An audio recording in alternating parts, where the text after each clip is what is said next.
안녕하세요. 김유라입니다. 오늘은 삶의 기술이라는 책을 가져왔습니다. 표지만 보면 되게 신기하게 생기고 좀 재미없게 생기고 유명한 책은 아니에요. 근데 제 지인 중에 심리학 전공하신 분이 저한테 선물을 해주셨어요. 네, 가볍게 사는 법, 즐겁게 사는 법, 걱정 없이 사는 법. 막 무겁고 힘들고 고통스러운 게 아니라 이 삶이 정말 가볍다. 삶을 가볍게 사는 기술, 걱정 없이 사는 방법, 그런 걸 한번 볼 수 있었어요. 개인적으로 너무 재밌게 읽어가지고 제가 리뷰를 한번 해봤습니다. 이 책을 읽고 나면 정말 마음이 가벼워지고 지금 나는 이대로 충분하다. 정말 나 자신을 더 사랑할 수 있는 그런 책입니다. 자, 첫째는요, 우리가 삶을 정말 잘 살아가려면 삶의 기술을 9가지 주제로 나눈대요. 이분은 안셀름 구린 신부님이에요. 신부님. 카톨릭의 신부님입니다. 그리고 제가 이 책은 너무 좋아가지고 이렇게 아이들한테 편지를 써줬어요. 편지를 뭐 살짝 보자면, 우리는 지금 행복하고 지금 이대로 좋은 것이다. 매 순간 즐기고 행복을 찾고 감사하다고 말해라. 너희들을 낳고 기르는 것 자체가 감사하고 행복이다. 진실하게 살고 너희들을 필요로 하는 사람들을 배려하며 살기를. 몇 년도 몇 월 며칠 엄마가 이렇게 써놨습니다. 왜냐면 아이한테 물려주는 책은 이렇게 정말 행복과 관련된 책이 주고 싶죠. 행복한 게 최고니까. 우리가 왜 돈 벌고 왜 공부하고 왜 열심히 살아요? 행복하려고. 그럼 이제 이 책을 통해서 행복에 대해서 한번 보겠습니다. 자, 여러 가지 주제가 있는데요. 그 중에 첫 번째는요, 있는 그대로의 너 자신을 인정하고 스스로 잘 대해주어라. 늘 문제가 있는 너, 잘못을 저지른 너, 상처받은 너, 그렇게 자신을 책망하지 말고 있는 그대로 받아들이라는 것이다. 둘째, 여유를 가지고 매일의 삶을 즐기라. 셋째, 자신의 일에 의미를 부여하라. 넷째, 다른 사람들과 깊이 있는 관계를 유지하라. 다섯째, 친구를 사귀라. 여섯째는 사랑을 실천하라. 강요나 구속의 사랑이 아니라 자연스럽게 흘러넘치는 사랑을 하라. 일곱째, 위기를 기회로 만들라. 여덟째, 동경의 끝까지 나아가라. 동경, 우리가 동경한다라는 거예요. 중독이 아니라 정말 나 자신이 갈망하는 것, 거기를 나아가라고 이야기하고 있습니다. 9번째는요, 지금 이 순간을 살라. 요게 이제 끝이에요.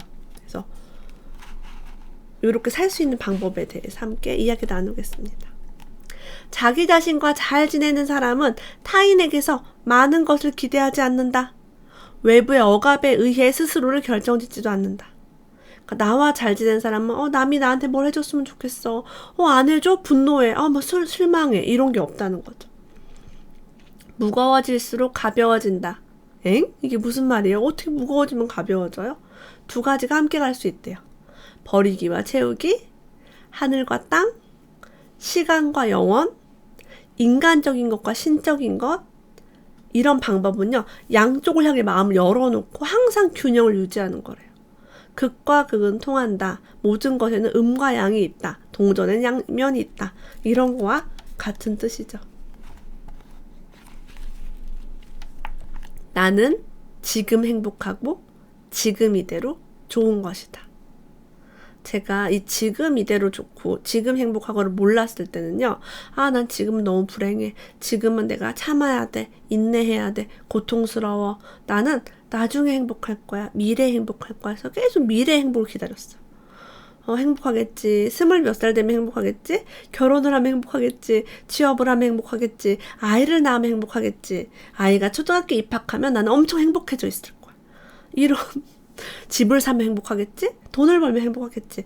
계속 나의 행복을 저 멀리에다가 두고서 걔는 행복이 있고 지금 나는 행복이 아닌 거예요. 근데 깨달았어요. 지나간 그 모든 순간이 행복이었다는 것을 깨달았어. 10살 때도 행복했고요. 20살 때도 행복했고, 물론 그때 힘든 것도 있었지만 그래도 행복했던 거예요. 근데 나는 지금 행복, 지금 이대로를 몰랐던 거죠. 그러니까 나는 정말 가난한 사람이, 마음이 가난한 사람은 지금 행복을 몰라요. 내가 가진 걸 보지를 못하죠. 그래서 지금 행복하자 라고 마음을 먹게 됐어요. 불안의 의미. 자, 불안한 마음 있죠. 이거 하면 위험할 것 같아. 이거 두려워. 용기가 안 나. 자, 불안에는 의미가 있고 유익한 것이 있대요. 불안이 유익한 게 있다고? 불안이 없다면 절제도 없었을 것이며 나는 끊임없이 스스로에게 과도한 요구를 했을 것이다. 자, 불안은 가끔 나를 멈춰서게 하고는 잘못된 인생관을 지적해주기도 한대요. 불안해서 하다가 멈추기도 하고 그런데요. 근데 완벽주의가 불안을 야기하는 경우도 있대요. 다른 사람이 나를 비웃을까봐 말을 못하거나 이런 것은 지나친 기대에서 나온다. 자, 이것은 완벽주의의 배경에는요, 자기 자신의 고유한 가치를 인정하지 않는 심각한 불안이 자리 잡고 있다고 합니다. 내가 나의 가치를 인정하지 않으니까 다른 사람들이 보기에 어떤지, 거기에다가 칭찬을 받고 인정받고 싶은 욕구가 무한하기 때문에 절대 만족을 얻지 못하고 불안하다고요. 남이 나를 비웃으면 어떡하지? 잘한다고 안 하면 어떡하지? 동경, 무엇을 동경한다 할 때 동경. 이것은 좋은 것으로 표현이 되어 있어요. 인생을 정직하게 바라보게 한다라고 합니다. 나는 평범하지만 끊임없이 노력하고 있다. 성공할 때도 있고 간혹 실패를 맛보기도 한다. 예민하기도 하고 무디기도 하며 정신적인 동시에 현실적이기도 한 나를 그대로 받아들인다. 나는 삶을 있는 그대로 바라본다. 나의 동경이 바로 이 삶에서 나왔기 때문이다. 동경 안에 있는 나는 꾸미지 않는다. 동경이 존재하는 그곳에 진실한 삶이 있다. 저는 부자를 동경해왔고 자유로운 삶을 동경해왔고 아름다움을 동경해오고 고상하고 우아한 공주님 같은 삶을 동경해왔어. 항상 어렸을 때부터. 거기에 진실한 삶이 있대요. 꿈이란 표현이랑 좀 다르네요. 그쵸? 내 안에 보잘것없음과 사이좋게 지내는 기술을 배운다면 바로 이 보잘것없음은 축복의 근원, 아니 보다 깊은 행복의 근원이 될 수 있다. 자, 내가 부족한 부분이 있어요. 나 약점, 초라한 점. 이거를 미워하는 게 아니라 잘하는 거야. 너에게 잘하라 라고 되어 있어요. 너에게 자비롭게 하라. 내 안에 상처 입은 아이에게 다가가 그에게 연민을 느껴라. 네가 이런 걸 못하는구나. 네가 이게 부족하구나. 그래서 그런 거에 대해서 괴로워하거나 미안해하거나 나의 나쁜 점을 막 찾아내면서 그런 걸 하지 말아라. 너 자신에게 자비로워져라 라고 얘기합니다. 이거 되게 힘들죠. 자비로워지는 거. 인내한다는 것. 자, 인내는 무엇인가요? 곡식을 수확할 때 그냥 내버려두면 된대요. 익을 때까지. 근데 막 급하게 막 수확을 하려고 하면 안 된다는 거예요. 아이가 태어나는데도 9개월간 자궁 안에 머물러야 하고요. 곡식이 익는데도 9개월은 필요해요. 인내한다는 것은 그냥 있는 것이고 무엇이든 익을 때까지 기다린다는 것을 의미한다. 아무것도 하지 않을 수 있는 사람, 성장과 성숙의 과정을 내버려두고 지켜볼 수 있는 사람만이 잘 익은 열매를 수확할 수 있다. 아무것도 하지 않을 수 있는 사람, 최고라는 거죠.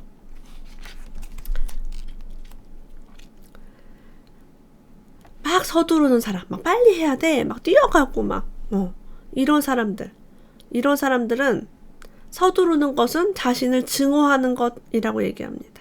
시간의 여유를 지닌 사람은 살아가면서 하고 싶은 것들을 향해 편안히 다가갈 것이다. 그는 이미 인생의 즐거움을 경험하고 있기 때문에 따로 휴식을 취할 필요가 없다.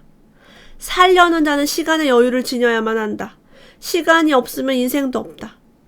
그래서 우리가 막 과로하고요, 막 쉬지 않고 일하고, 막 밤늦게까지 일하고, 투잡, 쓰리잡 일하고, 돈 벌려고, 이렇게 해서 건강을 해치는 거 되게 좋지 않죠. 나를 학대하고 증오하는 사람을 워커홀릭, 일 중독으로 오는 사람도 간혹 있어요. 내가 지금 나를 사랑하면서 일을 즐기고 있는가? 아니면 내가 뭔가 나를 미워하면서 나를 막 학대하면서 일을 하고 있는가를 들여다볼 필요가 있어요. 저는 옛날에 자존감 낮았을 때 일을 하고 나서 몸이 아프고 몸살이 나면 그렇게 좋았어요. 몸이 막 쑤시고 아프면은 뭔가 되게 열심히 산 것 같아요. 나를 미워하고 있었어요. 너 열심히 살고 있잖아. 너는 정말 엉망이야. 라는 메시지를 주면서 제가 열심히 뭔가를 했을 때 근육통이 막 오고 다리 아프고 허리 아프고 다음날 막 못 움직일 것 같을 때 역시 너 열심히 일했어. 그래 인생은 이렇게 살아야지라고 생각했어요. 지금은 아프게 하지 않아요. 나를. 네. 삶은 매 순간 현존한다. 삶은 내 발 앞에 있기에 나는 그것을 밟기만 하면 된다. 기나긴 준비를 할 필요가 없다. 내가 의식을 가지고 첫걸음을 옮기면 다음 걸음은 이미 삶으로 향한다. 완전히 순간에 사는 사람은 유한한 시간과 영원함이 일치한다는 것을 여기에서 지금 느낀다. 유한한 그 시간, 그러니까 정해진 그 시간과 영원한 게 일치한대요. 지금 이 순간에는 영원하기도 하고 유한하기도 한 거죠. 기나긴 준비를 할 필요가 없대요. 우리 삶이 매 순간 현존하기 때문에. 우리가 준비를 하다가 자꾸 미래, 나중에, 지금은 없으면 안 돼요. 지금이 영원이다 라고 얘기합니다. 지금이 영원이라는 걸 깨달으면 너무너무 행복하겠죠. 춤추고 맛있는 거 먹고 졸리면 자고. 네. 실존하는 지금 이 순간을 그래 라고 긍정하면 나는 과거와 미래 때문에 노심초사하지 않게 된다. 순간은 짧고 바로 지금뿐이다. 내가 이 순간에 실제하고 완전히 현존하면 절망이 들어설 공간은 없다. 현재를 살아라. 이거 까르페디엠이라고 말하기도 하나요? 이것도 현재를 사는 걸 깨닫기까지 엄청 오래 걸렸어요. 이게 뭐야? 현재를 살아가 무슨 뜻이야? 이랬었죠. 고요함이 중요하다. 침묵이 중요하다라고 얘기합니다. 이것은 멈춤에서 온대요. 그래서 서둘러 가는 대신 멈춰라 하라고 합니다. 이해한다, understand, 서있다, stand. 이거는 두 개 관련이 있대요. 처음 알았어요. stand, understand. 그러니까 서 있는 것 아래에 있는 거죠. 이해하려면. 자, 서 있다는 뭐냐면 서둘러 지나치면 안 된대. 막 뛰어가거나 막 빨리 가거나 이게 아니라 서 있는 거야. 딱. 서서 가만히 있지 않으면 이해할 수 없다라고 합니다. 항상 서둘러 가는 데는 내적으로 혼란스럽고 마음이 어두워진다. 서 있는 것, 조용해지는 것은 내 안에 희미함이 명료해지기 위한 안개가 걷히고 있는 것이 무엇인지 분명히 인식하기 위한 전제 조건이다라고 합니다. 근데 우리가 사실은요, 조용히 서 있지를 못해요. 아이들과 항상 떠들고 막 움직이죠. 가족들 챙겨야죠. 친구도 만나야죠. 막 텔레비전도 보고 유튜브도 보고 항상 고요하게 혼자 있지를 못해요. 그래서 고요하게 혼자 있는 멈춤의 시간이 정말 중요하다. 정말 삶의 많은 것을 이해할 수 있고 평온함을 줄 수 있다라고 얘기합니다. 그래서 명상하시고 이런 분들이 마음이 고요하잖아요. 그죠? 온 세상과 하나가 된다는 말은 내가 모든 것을 순서대로 바라볼 수 있다는 것이 아니라 모든 것이 동시에 존재한다는 것을 의미한다. 많은 것들이 순서대로 오는 것 같지만 사실 동시에 존재하는 거죠. 저는 그거 같아요. 제가 예전에 펀드 투자에서 쫄딱 망했을 때, 직장을 때려쳤을 때 그런 시점이 따로따로 떨어지는 게 아니라 지금 이 순간을 위해서 동시에 존재하고 있는 거죠. 지금 제가 있기까지 제가 직업이 없었고 좋은 학벌이 아니었고 별로 이렇게 일을 할 만한 취업이 될 만한 능력이 없었고 투자하면 망하고 돈을 벌 수도 없었고 내가 선택할 수 있는 것이 요거밖에 없어서 그걸 했을 뿐인데 지금이 됐죠. 그러면 이 모든 것이 분리가 된 게 하나도 없는 거야. 다 하나에 있었어요. 그래서 앞으로는 어떤 일이 닥쳐도 모든 게 동시에 한꺼번에 존재하는구나 라고 기쁘게 받아들일 수 있게 됐어요. 이게 현재를 그냥 기쁘게 사는 거죠. 걱정하고 두려워하고 불안해서 뭐가 달라지고 뭐가 좋아져요. 그러니까 마음을 좀 편안하게 살 수 있게 되었어요. 음악은 시간, 멜로디, 그리고 리듬 안에 생겨난다. 동시에 음악의 본질은 시간을 초월하는 것이다. 모든 음에는 존재의 비밀이 담겨있대요. 수도승들이 고요 안에서 영원을 체험하고자 명상의 노래, 그리고 그레고리오 성가를 합창한다라고 얘기합니다. 음악을 통해서 우리가 정말 충만해질 수 있다. 음악이 되게 중요하다라고 얘기합니다. 제가 그래서 음악을 원래 많이 듣기도 하는데 정말 좋아요. 음악 들으면 정말 진짜 행복을 느끼는 것 같아요. 인색함은 탐욕이다. 인색한 사람도 있죠. 인색한 마음을 내가 가질 수도 있어요. 절약이 아니라 부에 대한 탐욕이다. 이러한 탐욕에 떠밀려 가는 사람은 계속해서 일을 해야만 한다. 이런 사람은 쉬면서 즐기지 못한다. 즐기면 재산이 줄어들 테니까. 자, 인색하면은 재산이 줄어들까봐 못 쉬는 거죠. 인색한 사람은 사는 것이 아니다. 그는 언젠가는 일의 열매를 즐길 날이 올 거라고 생각한다. 매번 즐기는 순간을 미룬다. 혹시라도 부유해질 수 있는 기회를 놓칠까 언제나 불안하다.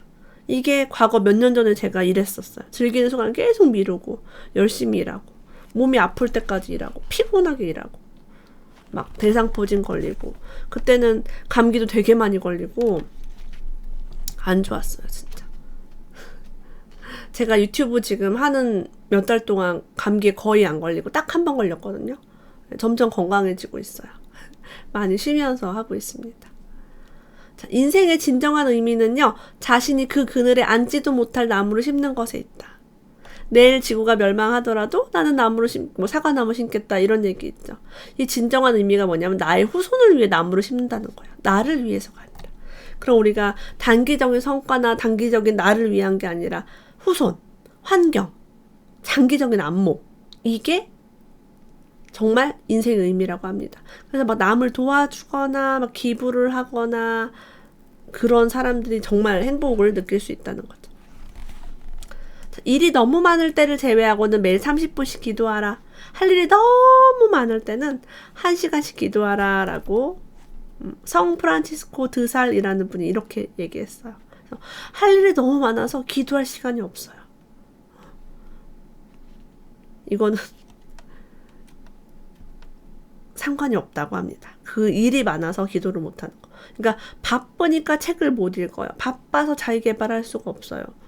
그래서 청월리님 책 그런 거 나오죠. 그러면 자기계발하고 책 읽는 사람은 다 백수냐고. 그건 아니라는 거죠. 짧은 시간에 성장한 것은요. 빨리 사라진대요. 이런 얘기는 책에 되게 많이 나오죠. 성장에는 시간이 필요하다. 그래서 천천히 성장하고 인내하고 기다릴 수 있는 사람은 열매를 얻을 수 있다. 여러분 지금 성장의 속도가 너무 느린가요? 티가 나지 않아요? 뭔가를 하고 있는데 사업을 하거나 일을 하거나 뭐 유튜브를 시작했다거나 블로그를 하고 있는데 영 반응이 없다.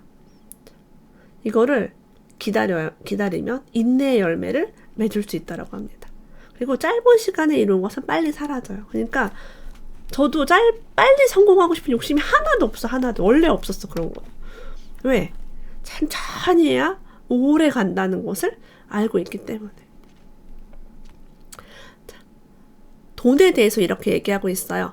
나의 꿈은 영적, 창조적으로 돈을 다루고 내적으로 자유롭게 준비된 상태에서 돈을 통해 사람들에게 봉사하고 그들의 내면에 있는 삶을 깨우는 것이다. 네, 돈이 좋다라고 얘기했어요. 돈을 다루고 돈을 통해 봉사하고 싶다. 너무 솔직하죠? 우리 다 이런 마음이 다 조금씩 있지 않나 싶어요.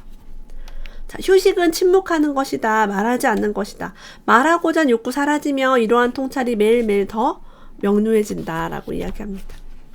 질투 하시는 분들 있나요? 제가 질투의 화신이에요. 질투 진짜 많아요. 저는 아기 때부터 질투가 많아서 어느 정도였냐면 3명이 어울리는 걸 못했어요. 3명이 어울리면은 내가 왕따를 당할 것 같은 불안감이 들어서 쟤네 둘이 친하면 너무 화가 나니까 저는 항상 한 명이랑만 친하게 했어요. 둘이서만. 얘가 나만 보도록. 왜 그랬을까요? 나만 봐. 이게 이제 나의 내면에 항상 있었던 거예요. 자, 질투 안에 있을 때는 나는요. 나와 함께 있는 것이 아니고 나 자신에게 만족하지 않으며 나의 권위를 느끼지 못한다. 나는 오직 남과 비교할 때만 나의 가치를 인정하는데 이것은 너무 힘든 일이다. 자, 3명이 어울리지 못한다는 얘기는 내가 얘보다 못할까봐 이 친구가 나보다 얘를 더 좋아할까봐 불안한 거죠. 항상 비교하고 또 사이가 좋으면 내가 싫은가? 내가 별론가? 나에게 만족하지 않은 내가 있었어요. 그래서 항상 힘들었죠. 질투가 한 번 있는 사람은 평생 합니다. 여기 이 그룹에 가서 질투하고 저 그룹에 가서 질투하고 제가 질투를 많이 해봐서 알아요. 여자들 중에 유독 이런 경우가 많죠. 내가 다른 사람을 용서하지 못하는 한 나는 그 사람에게 묶여있는 것이다. 누군가를 용서하지 못해요. 그게 부모든 남편이든 자식이든 친구든 회사 동료든 상사든 자, 그 사람 계속 생각나요. 막 그 안 좋았던 사건이 평생 생각나요. 용서하지 못해. 그때 나한테 어떻게 했어? 그래 내가 지금 어떻게 되었어? 나한테 사기를 치는 새끼. 계속 생각나고. 사기는 한 번 당했는데 막 평생 생각나는 거죠. 자, 나는 그 사람에게 묶여있는 거예요. 그 생각에. 그 사람은 나 생각도 안 하고 사는데 나 혼자 계속 생각하고 있는 거죠. 자, 용서는 나를 해방시킨다. 그 사람을 용서하면 내가 해방되는 거예요. 네. 많은 사람은 용서할 수 없기 때문에 건강하지 않대요. 속병, 화병 이게 걸리는 거죠. 왜? 내가 그를 용서하지 못했기 때문에. 그 사람이 나쁜 놈 사기꾼이라서가 아니라 내가 용서를 못해서 내가 힘든 거예요. 그래서 약한 자는 용서하지 못한다. 용서는 강한 자에게 부여된 특성이다라고 마하트마 간디가 이야기했어요. 용서를 하는데 또 시간이 어마어마하게 걸립니다. 제 경험으로는 질투보다도 용서 또 해결하는 게 그렇게 힘들었어요.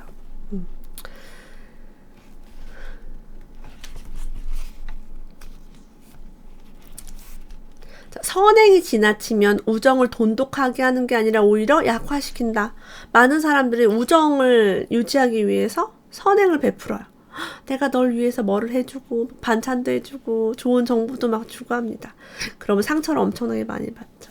이건 독일의 한 작가 에른스트 라우파흐가 한 말이에요. 친구에게 너무 많은 걸 선물한 사람이 있어요. 이것은 친구에게 그가 우정을 물질로 얻고 싶어 한다는 느낌을 준대요. 친구가 느끼기에 제가 선물을 자꾸 해주면 얘가 내가 무슨 물질을 바라는 사람처럼 보이나? 그래서 감정을 억압하게 된대요. 억압된 감정은 내면에 딱딱하게 굳어서 적개심이 되고 딱딱하게 굳어버린 마음은 더 이상 우정을 느끼지 못하고 합니다. 왜? 평등해야 된대요. 우정은 무조건 평등해야지 한쪽이 더 무거우면 안 돼. 한쪽이 더 잘나고 한쪽이 더 부자고 한쪽이 더 우월하고 이러면 평등하지가 않으니까 우정이 될 수 없는 거예요. 잘 생각해보세요. 우리가 우정이 왜 깨졌는지, 친했던 그 관계가 왜 그렇게 됐는지 한번 잘 생각해보세요. 우정에서는요, 부유한 사람과 가난한 사람, 무식한 사람과 유식한 사람, 건강한 사람과 병든 사람의 구별이 있어서는 안 된다. 우정은 친구 사이 평등을 요구한다. 그렇지 않으면 우정은 위태로워진다. 누구 한 명만 돈을 계속 써요. 부자라고. 그러면 이 부자가 못 참든지 가난한 사람이 이게 너무 불편하든지 그냥 둘 중에 하나가 찢어지게 되는 거죠. 우월하면 안 되고 비교하면 안 된다. 너무 공감이에요. 그래서 우리 끼리끼리 모인다. 유유상종 이런 말도 있죠. 평등한 사람끼리 모이게 되어 있는 거예요. 윌리엄 쉐드는 이런 말을 했어요. 항구에 머무는 배는 안전하다. 그러나 배는 항구에 정박해 있기 위해 만들어진 것이 아니다. 너무 완벽히 안전하면 아무것도 성장하거나 발전하지 않대요. 모두 위험이 차단되었다. 새로울 것은 아무것도 없다고 합니다. 오직 안전만을 원한다면 나는 집에 있어야 한다라고 해요. 어디에 사고가 날지 모르니까 집에만 있어야죠. 제가 어떤 분한테 토정 비결, 그냥 신년 운세를 본 적이 있어요. 저는 그런 걸 믿지는 않는데 지인의 아버지인가 이렇게 해가지고 한번 본 적이 있는데 저랑 남편이랑 사주가 흐름이 좀 비슷해요. 비슷한데 그러니까 올해가 아니에요. 몇 년도에 너무 우리가 운이 안 좋다고 위험하다고 하면서 이혼을 하고 싶을 수도 있고 다칠 수도 있다고 되게 안 좋은 얘기를 했어요. 그러면서 같이 여행도 가지 말래요. 해외여행 같은 거 가지 말고 가족끼리 같이 다니지 말래요. 그래서 속으로 아니 뭔 소리야. 내가 이제 좀 돈도 벌고 일도 좀 해서 우리 아이들이랑 같이 놀러도 가고 하고 싶은데 뭘 같이 다니지 말라고 하는 거야? 이렇게 해서 조금 황당했어요. 황당했는데 그냥 사실 그냥 여행 다녔어요. 해외도 막 가고요. 잘 놀았어요. 아무런 사고가 일어나지 않았습니다. 네, 이혼하지 않았어요. 제가 이런 얘기 왜 하고 싶냐면 그런 거에 내 마음이 휩쓸리지 않는 거 되게 중요한 것 같아요. 그러니까 참고할 건 참고하되 너무 휩쓸리지 않았어요. 이런 책을 계속 읽으니까 그렇게 된 것 같아요. 여담이었습니다. 희망과 불안이 날씨를 바꾸지 못한다라는 티베트 격언이 있어요. 막 비 올까봐 걱정돼. 이런 거 내가 걱정해봐야 못 바꾸죠. 손님이 언제 올까? 몇 시에 올까? 이런 거 막 왜 안 오지? 해봐야 빨리 오나요? 걱정한다고? 맡겨라 라고 합니다. 날씨와 손님의 도착은 하늘에게 맡기고 나는 편안하게 지금 하는 일에 열중하면 된다. 오든지 말든지 책을 읽고 있든가, 오든지 말든지 글을 쓰고 있든가, 그러면 되죠. 즐기는 법을 배워라. 인생을 진짜 잘 사는 법, 삶의 기술. 즐길 줄 모르는 사람은 언젠가는 즐기는 능력을 상실하게 된다. 그래서 어렸을 때 공부만 하고 막 일만 하고 못 놀아본 사람은 커서도 잘 못 놀아요. 나는 잘 놀아가지고 지금도 잘 놀잖아요. 잘 노는 사람을 사람들 좋아해. 같이 있으면 즐겁고 재밌고 춤도 추고 노래도 하고 막 재밌는 말도 잘하고 이러면 좋아해. 그래서 잘 놀 줄 알게 해야 돼. 이거는 오래된 삶의 지혜래요. 그래서 막 놀 수 있는 거, 그래서 자기 수련, 막 열심히 살고 이런 것보다도 잘 노는 것도 정말 중요하다. 그래서 단식할 때는 단식하고 닭고기가 있으면 먹어라 라고 아빌라의 데레사 성녀가 이런 말도 했대요. 단식할 땐 당신을 하고 닭고기가 있으면 먹으래요. 너무 이게 재밌는 이야기 같아요. 자, 인생을요, 웃으면서 살든 울면서 살든 수명은 같다. 이거는 일본의 격언입니다. 똑같아요. 우리가 시간은 똑같이 흘러요. 고통스러운 나 육아가 너무 힘들어 죽을 것 같아 라고 울면서 하든 막 웃으면서 재밌게 놀면서 보내든 그 힘든 시간은 똑같다라는 거죠. 나는 뭘 선택할 것인가를 스스로 결정해야 합니다. 모든 영적 스승님과 예수님 같은 분도 이렇게 얘기했대요. 마태복음 6장 34절인가요? 내일을 걱정하지 마라. 내일 걱정은 내일이 할 것이다. 그날 고생은 그날로 충분하다. 내일이 두려워. 막 미래가 두려워. 막 경제가 어려워서 우리나라가 경제 위기가 올까 봐 두려워. 이런 거 제가 늘 얘기해요. 생각하지 말라고. 그때 가서 그때 하면 돼요. 내일에 대한 걱정은 오늘을 부담스럽게 한다. 오늘을 즐기지 못하게 해요. 오늘에 몰두하는 것으로 충분하다. 그래서 오늘만큼 중요한 것은 없다라고 얘기합니다. 제가 우리 아이에게 물려주고 싶은 책 삶의 기술 읽어보았어요. 오늘도 함께 해주셔서 감사합니다. 다음에 또 만나요.